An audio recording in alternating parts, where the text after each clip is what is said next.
السلام عليكم ورحمة الله وبركاته. خوتي كيف نتوما؟ لاباس بخير؟ صحة لاباس؟ نتمنى تكونوا كاملين بخير وعلى خير، ومرحبا بكم في فيديو جديد. اليوم ان شاء الله باش نعدلوا اللوبيا البيضاء بالسلك او بالسلق او السبانخ، كل واحد شنو كيسميوهم. ها كيفاش كيكونوا عاملين. بس بالنسبه للوبيا هنا عندنا 250 غرام. كنعملوها دفزك في الليل في الماء باش كتدفزك، وفي الصباح عاد كنردوها طيب. بسم الله، نبدا في المكونات.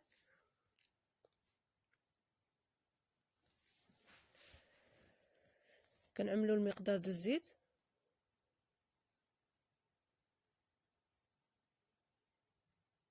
كنزلوا عليها مطيشه. هذه هي ديك الطوماطيشه الصغيره، طوماط سوريز، يعني نصف الطاسه مطحونه.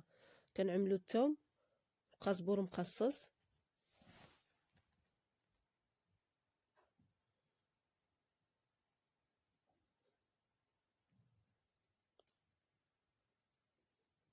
وملعقه صغيره مطيشه الحك.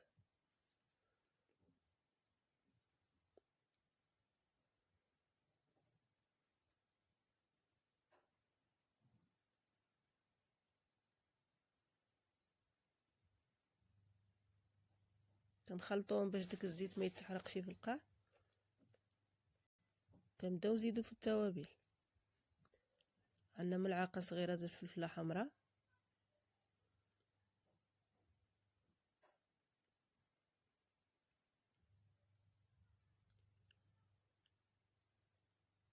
نصف الملعقه ديال الكيمون،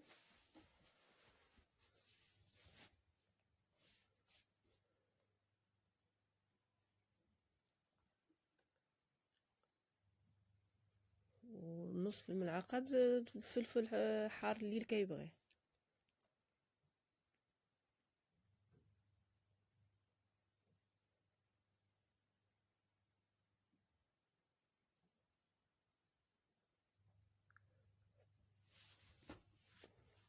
والملحه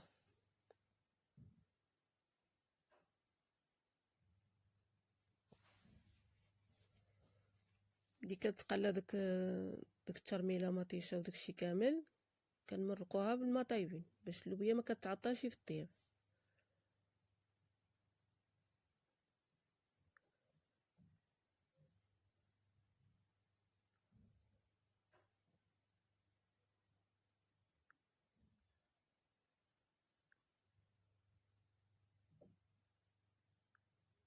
كنزلوا عليها ديك اللوبيا، كتكون مغسوله، كنزلوها على ديك في طنجره.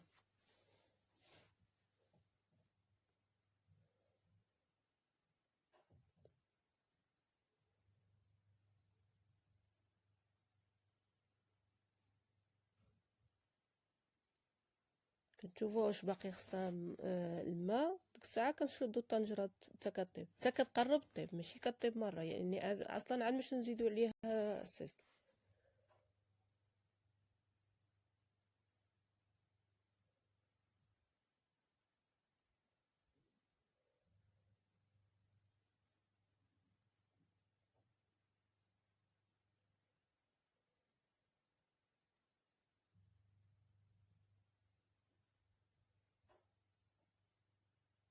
من بعد ما كيكون باقي خصها شي 5 دقائق ولا 10، كنفتحوا عليها وكنطيحوا لها داك السلك.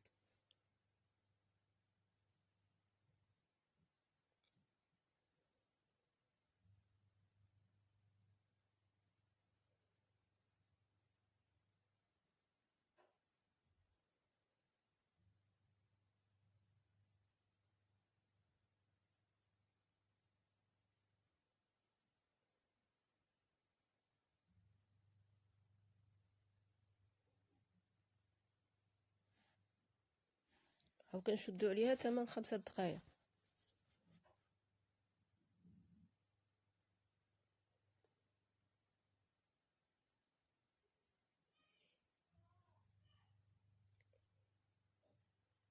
هذه غنعملوا مع هذاك البقول اللي سبق لي حضرناه معكم.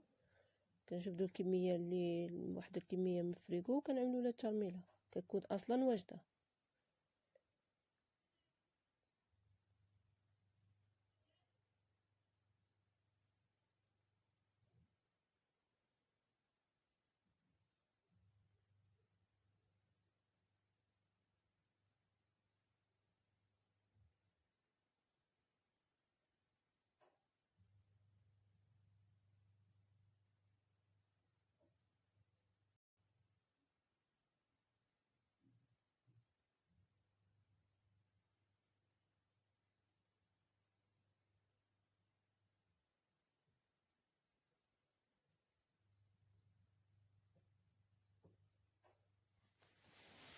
بعد ما قازت 5 دقائق فتحنا على الطنجره. اللوبيه دابا واجده، البقول حتى هما مقليين يعني تقلاو، نزيدو عليهم مع الليمون وكورنيشو، نحركوهم. هما كلشي واجد.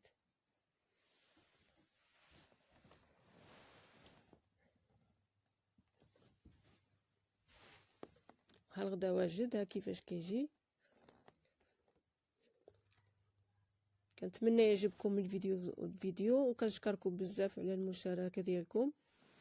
تلاقاو فيديو اخر ان شاء الله.